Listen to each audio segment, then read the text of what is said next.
नमस्कार, मैं हूं आपके साथ रोमिता तिवारी। दिवाली की आप सभी को ढेरों शुभकामनाएं। इस बार दिवाली पर अनोखा संयोग बन रहा है। इस साल छोटी दिवाली और बड़ी दिवाली एक ही दिन मनाई जा रही है। छोटी दिवाली को नरक चतुर्दशी, काली चौदस, यम चतुर्दशी, रूप चतुर्दशी या फिर रूप चौदस के रूप में जाना जाता है। नरक चतुर्दशी का महत्व क्या है, कैसे इस दिन पूजा करने से आपको मिलेगा आरोग्य और धन, आपको बताएंगे। पूजा का पूरा विधि विधान, मनोकामनाएं पूरी करने वाला महा उपाय और क्या दान करने से पूरे होंगे का। छोटी दिवाली की पूरी जानकारी देने के लिए आज हमारे साथ मौजूद हैं ज्योतिषाचार्य पंडित राजकुमार शास्त्री जी। पंडित जी, बहुत स्वागत है आपका। नमस्कार। छोटी दीपावली की आप सभी को बहुत बहुत शुभकामनाएं, हार्दिक शुभकामनाएं। पंडित जी, सबसे पहले यही बताइए कि आखिर दिवाली पर क्या संयोग इस बार बन रहा है। देखिए, सबसे पहली बात यह है कि इस वर्ष 23 अक्टूबर को सायंकाल में 6:03 से चतुर्दशी तिथि का आरंभ हो रहा है और 24 अक्टूबर को सायंकाल में 5:27 में तिथि की समाप्ति हो रही है। अब सबसे बड़ी बात यह है कि इस बार सबसे बड़ा जो संयोग बन रहा है वह अमावस्या तिथि में सूर्य ग्रहण आ रहा है और सूर्य ग्रहण का सूतक भी 10 घंटा पहले आरंभ होता है। ग्रहण काल में जो जप किए जाते हैं, जिन मंत्रों का जप किया जाता है, जो पूजन किया जाता है, जो स्तोत्र इत्यादि पाठ किए जाते हैं, जो हवन जो है समाप्ति काल में किया जाता है, यह अपने आप में कई गुना अधिक फल देने वाले हो जाते हैं। तो इसलिए ग्रहण से संबंधित जुड़ा हुआ यह जो छोटी दीपावली और बड़ी दीपावली, यह दोनों एक साथ आ रही हैं और यही एक सबसे बड़ा संयोग है जो कि साधकों के लिए बहुत ही कभी कभी प्राप्त होता है। सामान्य रूप से इस प्रकार के संयोग मिलते नहीं हैं। ग्रहण तो वर्ष में और भी पड़ते रहते हैं, लेकिन दीपावली के साथ में अमावस्या तिथि में ग्रहण का आना अपने आप में एक महासंयोग है। तो अभी पंडित जी ने आपको बताया कि आखिर छोटी दिवाली और बड़ी दिवाली एक दिन क्यों पड़ रहे हैं और क्या खास संयोग इस बार बन रहा है। चलिए आइए जानते हैं कि आखिर छोटी दिवाली के दिन आपको कैसे पूजा अर्चना करना है, कौन सी पूजन सामग्री आपको पूजा में लगने वाली है, इसके बारे में जान लेते हैं। पंडित जी, हमारे दर्शक छोटी दिवाली के दिन जब पूजन करें तो किन बातों का ध्यान रखें, कौन सी पूजन सामग्री वो इस्तेमाल करें, कैसे करना है पूजा। सर्वप्रथम अपने घर के आंगन में या घर के मंदिर में ही एक लकड़ी की चौकी पर सफेद रंग का वस्त्र बिछा करके उस पर स्वस्तिक का निर्माण करें और उसके साथ ही भगवान कुबेर, भगवान गणपति और भगवती लक्ष्मी का चित्र अथवा प्रतिमा स्थापित करें, कलश की स्थापना करें और इसके बाद पूर्व दिशा की तरफ अथवा उत्तर दिशा की तरफ मुख करके आचमन करें। यह प्रयास करें कि पूजा के समय आपका आसन लाल होना चाहिए अथवा पीला होना चाहिए। ईशान कोण में पूजा करना बेहद शुभ रहता है। आचमन के उपरांत आपने स्वस्ति वाचन करना है और किसी विद्वान के माध्यम से स्वस्ति वाचन करवा करके संकल्प करें। पूजा में जो सर्वोपरि है वह संकल्प की शुद्धि है। आपका संकल्प जितना शुद्ध होगा, फल की शुद्धि भी उतनी ही श्रेष्ठ आपको प्राप्त होगी। इसलिए ध्यान रखें, इस संकल्प में तिथि का उच्चारण करना है, महीने का उच्चारण करना है, कृष्ण पक्ष, शुक्ल पक्ष का उच्चारण करना है। इसके उपरांत अपने गोत्र का नाम उच्चारण अवश्य करना है और अपने नाम का उच्चारण करना है। जिस मनोकामना को लेकर के आप पूजन कर रहे हैं, अपने मन की मनोकामना की अरदास लगानी है, भगवान के चरणों में अपनी मनोकामना निवेदन करना है। इस प्रकार से संपूर्ण पूजन करने के बाद आपने पंचोपचार पूजन करना है। पंचोपचार पूजन भी कर सकते हैं, षोडशोपचार पूजन भी कर सकते हैं। यथालब्ध सामग्री आपके पास में है, तदनुसार पूजन आप दोनों उपचारों से कर सकते हैं। पंचोपचार पूजन के बाद आपने भगवान की आरती करनी है और आरती के बाद क्षमा याचना करना है और उसके बाद घी में कमल दाने मिला करके भगवती लक्ष्मी, भगवान श्री कुबेर के मंत्रों से हवन करना है। हवन करने से उसका जितना आपने जप किया है उसका दशांश हवन करना है। दशांश हवन करने के उपरांत आपने अपने भस्म जो है मस्तक पर धारण करनी है और आसन के नीचे की मिट्टी अपने माथे पर लगाना है। देवताओं से क्षमा याचना करना है। इस प्रकार यह आप पूजन का संपूर्ण क्रम है। यदि आप इस विधि से संपूर्ण पूजन को ग्रहण करेंगे या इसका अनुसरण करेंगे तो निश्चित रूप से आपको लाभ होगा। पूरे वर्ष आपके घर को छोड़ करके देवी लक्ष्मी कहीं और नहीं जाएंगी। अब मैं आपको बतलाता हूं वह महामंत्र जिसका जप आपने करना है। जप के लिए आप लाल चंदन की माला का प्रयोग करें, अन्यथा रुद्राक्ष की माला का प्रयोग भी कर सकते हैं। बहुत छोटा सा मंत्र है, देवी लक्ष्मी का मंत्र है, एकाक्षरी मंत्र है। ओम श्रीम नमः। पुनः इस मंत्र को समझ लें। ओम श्रीम नमः। श्रीम में श्री के ऊपर अनुस्वार है और इस प्रकार से श्रीम शब्द बनता है। श्रींग शब्द का उसमें नकार उच्चारण नहीं है, मकार का उच्चारण है। ऐसा इस मंत्र का आप शुद्धता पूर्वक जाप करें और 1 वर्ष के अंदर अपने घर के धन से संबंधित चमत्कार स्वयं देखिए। तो चलिए, अभी आपने जाना कि छोटी दिवाली और बड़ी दिवाली जब एक ही दिन पड़ रहे हैं तो कैसे आपको पूजा अर्चना करनी है, कौन सी पूजन सामग्री का आपको इस्तेमाल करना है। क्योंकि पंडित जी, छोटी दिवाली और बड़ी दिवाली एक ही दिन है, तो आप हमारे दर्शकों को एक बार फिर से बता दें कि किस वक्त वो पूजा कर सकते हैं, क्योंकि इसको लेकर थोड़ा कंफ्यूजन हो सकता है। तो शुभ मुहूर्त क्या है? पूजन के लिए सर्वश्रेष्ठ जो समय है वह प्रातः काल के 10 बजे से लेकर के 11:30 बजे तक का है। इस काल में छोटी दीपावली का आपने पूजन करना है, क्योंकि इसी दिन बड़ी दीपावली इसके बाद आरंभ हो जाती है।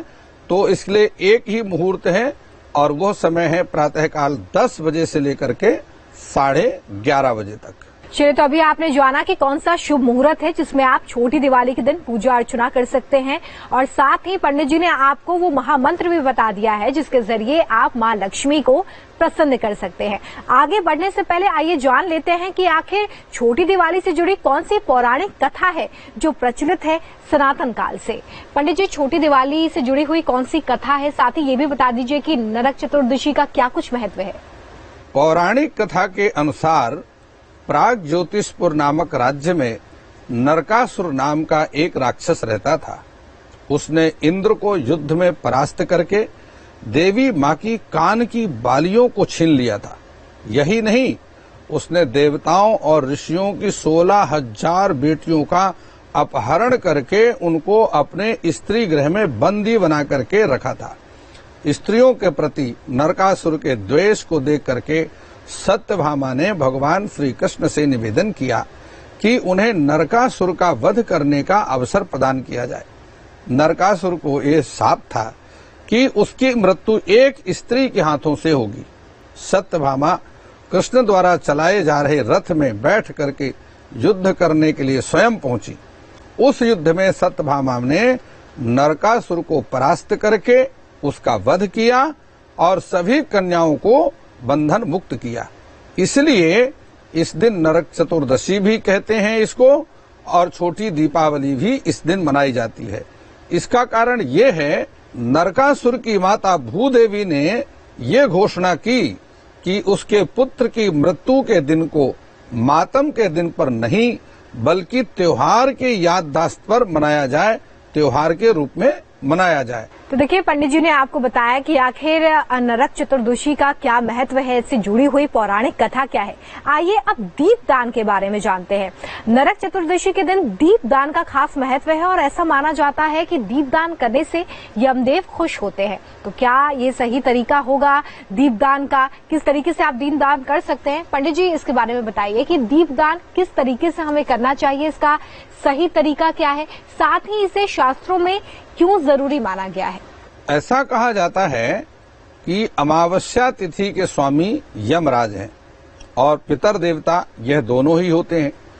अमावस्या की रात्रि में चंद्रमा नहीं उदय होता है, क्योंकि श्राद्ध महीने में आए हुए पितर इसी अमावस्या को चंद्रलोक को जाते हैं।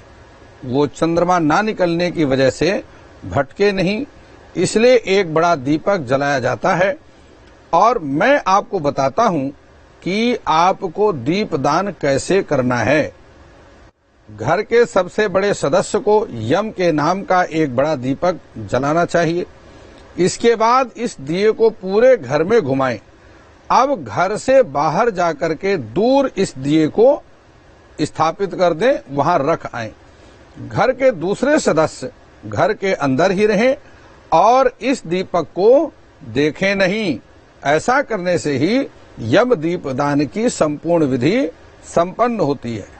आज इस खास पेशकश में हमने अभी तक ये जान लिया है कि आखिर छोटी दिवाली के दिन आपको कैसे पूजा अर्चना करनी है, कैसे आप मां लक्ष्मी को प्रसन्न कर सकते हैं, इसके बारे में भी पंडित जी आपको बता रहे हैं। आगे ये भी जानेंगे कि राशि अनुसार आपको क्या करना है जिससे सुख और समृद्धि आपको मिले। लेकिन उससे पहले आइए ये जान लेते हैं कि धन का आगमन हो सके, इसके लिए आपको मां लक्ष्मी की कैसे उपासना करनी है। पंडित जी इसके बारे में बताइए कि आखिर किस तरीके से हमारे दर्शक लक्ष्मी माँ की उपासना कर सकते हैं, कौन सा वो महा उपाय है जिसके जरिए लक्ष्मी का आगमन हम सभी के घर पर छोटी दिवाली के दिन होगा। मैं आपको छोटी दिवाली के 10 महा उपाय बताता हूँ, जिन्हें करने से आपके घर में सुख समृद्धि और सौभाग्य की वृद्धि होगी। छोटी दिवाली के दिन उबटन लगाने की परंपरा है। प्रातःकाल सूर्योदय से पहले उबटन लगाएं और उसके बाद स्नान करें। नहाने के पानी में नीम का पत्ता जरूर डालें। ऐसा करने से घर से दरिद्रता दूर होती है। दूसरा उपाय है, छोटी दिवाली के दिन चंदन का लेप लगाएं। लेप सूख जाने के बाद स्नान करें और तिल का तेल लगाएं। नहाने के बाद सूर्य देव को अर्घ्य जरूर दें। ऐसा करने से असाध्य रोगों से, बीमारियों से छुटकारा मिलेगा। तीसरा महा उपाय है, छोटी दिवाली के दिन माता कालिका की विशेष पूजा की जाती है। मान्यता है कि ऐसा करने से आपके सारे कष्ट दूर हो जाते हैं। साथ ही मां कालिका की कृपा से घर में हर मनोकामनाएं पूर्ण होती हैं। चौथा महा उपाय है, छोटी दिवाली के दिन भगवान शिव को पंचामृत अर्पित करें और देवी पार्वती की भी पूजा करें। इससे नौकरी में प्रमोशन मिलता है और व्यापार में उन्नति होती है। पांचवा महा उपाय है, धर्म ग्रंथों के अनुसार छोटी दिवाली के दिन हनुमान जयंती भी मनाई जाती है। ऐसे में इस दिन हनुमान जी की भी पूजा करनी चाहिए और हनुमान जी की कृपा से बिगड़े काम बनने लगते हैं। छठा महा उपाय है, नरक चतुर्दशी पर प्रातः काल तेल लगाकर चिचड़ी की पत्तियां पानी में डालकर स्नान करने से नरक से मुक्ति मिलती है, मन शांत होता है और आत्मबल भी बढ़ता है। सातवां महा उपाय, छोटी दिवाली पर दरिद्रता जा लक्ष्मी आ कह करके घर की महिलाएं घर से गंदगी को घर से बाहर निकालती हैं, तो घर में कभी भी दरिद्रता नहीं आती और हमेशा देवी लक्ष्मी का वास बना रहता है। आठवां महा उपाय, नरक चतुर्दशी पर मुख्य दीपक लंबी आयु और अच्छे स्वास्थ्य के लिए जलाया जाता है। इसको यम देवता के लिए दीपदान कहते हैं। घर के मुख्य द्वार के बाएं और अनाज की ढेरी रखें। इस पर सरसों के तेल का एक मुखी दीपक जलाएं। दीपक का मुख दक्षिण दिशा की ओर होना चाहिए। अब वहां फूल और जल चढ़ा करके अपनी दीर्घायु की कामना करें, अच्छे स्वास्थ्य के लिए प्रार्थना करें। नवम उपाय है, छोटी दिवाली के दिन सुबह या शाम को चंद्रमा की रोशनी में जल से स्नान करना चाहिए। ऐसा करने से न केवल अद्भुत सौंदर्य और रूप की प्राप्ति होती है, बल्कि स्वास्थ्य की तमाम समस्याएं भी दूर होती हैं। दसम उपाय है, छोटी दिवाली के दिन दीपदान जरूर करना चाहिए। सायंकाल के समय घर की दहलीज पर दीप जलाएं और यम देवता की पूजा करें। ऐसा करने से अकाल मृत्यु का भय हमेशा के लिए समाप्त हो जाता है।